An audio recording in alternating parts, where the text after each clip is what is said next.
திங்கா. அதை தின்னுட்டு அந்த கவரை இந்த குளத்துல தான் வந்து போடுவா.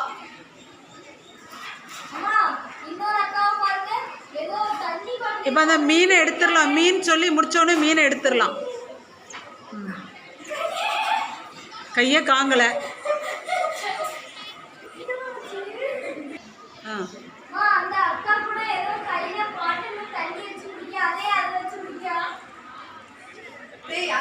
பிளாஸ்டிக் பாட்டில் அது உடம்புக்கு தெரிஞ்சு அவன் அதை குடிக்கா. இதுல வேற அவன் அந்த பிளாஸ்டிக் பாட்டில ஃப்ரிட்ஜுக்குள்ள வச்சு குடிக்கா. அந்த ஃப்ரிட்ஜால ஓசோன் மண்டலமே ஓட்டையே கிடக்கு. இனி எதெல்லாம் ஓட்டையா போகுதுன்னு தெரியல. இனி இந்த தண்ணியும் கிடைக்குமோ கிடைக்காதோ தெரியல. மனுஷன் வரடா, ஒளிச்சுக்கோங்கடா, ஒளிச்சுக்கோங்க.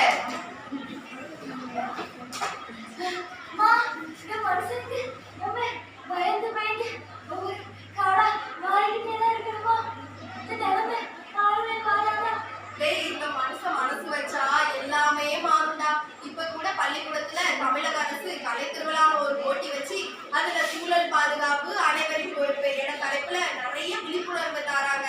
அதனால அடுத்த தலைமுறையினர் கண்டிப்பா காட்டை காப்பாத்துவாங்கன்னு நினைப்போம்டா. வாங்க நான் போவோம். காடுகளை அழிக்காதீர்கள். காடுகள் தான் விலங்குகளின் வீடு. பிளாஸ்டிக் குப்பைகளை நீர்நிலைகளில் போடாதீர்கள். மது பாட்டில்களை காடுகளிலும் கண்ட இடங்களிலும் எரியாதீர்கள். மழைக்கு ஆதாரமே இந்த காடுகள் தான். அதனால் காட்டை வளர்க்க வேண்டும் தவிர அழிக்கக்கூடாது.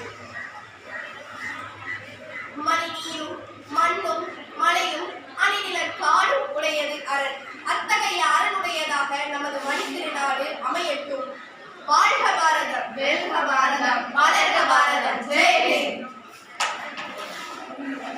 சரி.